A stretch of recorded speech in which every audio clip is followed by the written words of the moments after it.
Good morning. Let me call the hearing to order and welcome all of our witnesses. This is an opportunity to talk about the state of the securitization markets, which is a critical issue to our economy and to the nation.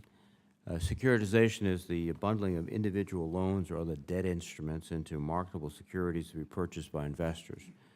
Securitizations have touched nearly every American. These financial products operate behind the scenes in our economy.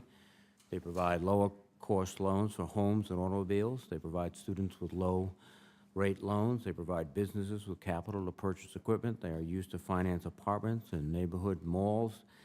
And because they are so prevalent in our economy, they can also cause a lot of trouble when they don't function properly.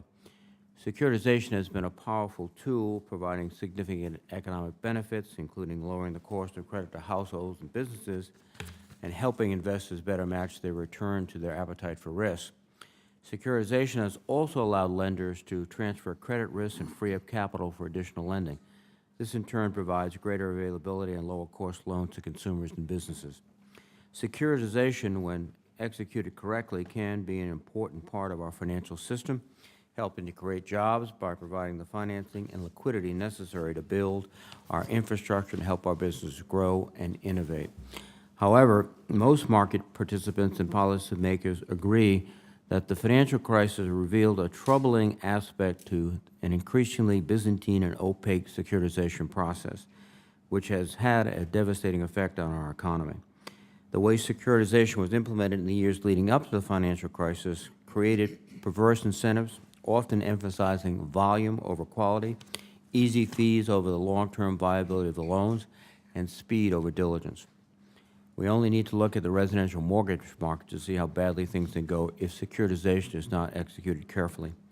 Indeed, the mad rush to cut corners led to an eventual freezing of the securitization markets as investors lost confidence, and drastic government intervention was necessary to prevent the evaporation of liquidity and allow access to credit to continue for many consumers and businesses. In short, securitization is not just a fancy Wall Street process. Securitization structures can and have a profound impact on our economy and a unique ability to allocate capital at low cost. As we examine the state of the securitization markets today, we need to go back to fundamentals. We need to assess the role of securitization in our economy. Should it continue to have a role as it's playing today, or should that role differ? What is the balance between liquidity and investor confidence? How can we help create a more robust, transparent, liquid, and competitive marketplace? At the same time, how do we discourage reckless lending, excessive risk-taking, and excessive leverage? And ultimately, how do we sufficiently protect investors? And how do we protect the American economy and public when these processes go wrong? We do have to ensure that a securitization is used properly and effectively for the benefit of all Americans. The answer to these questions have huge implications for our economy, and also as we look forward to reforming and changing the government-sponsored enterprises under the control of the government today.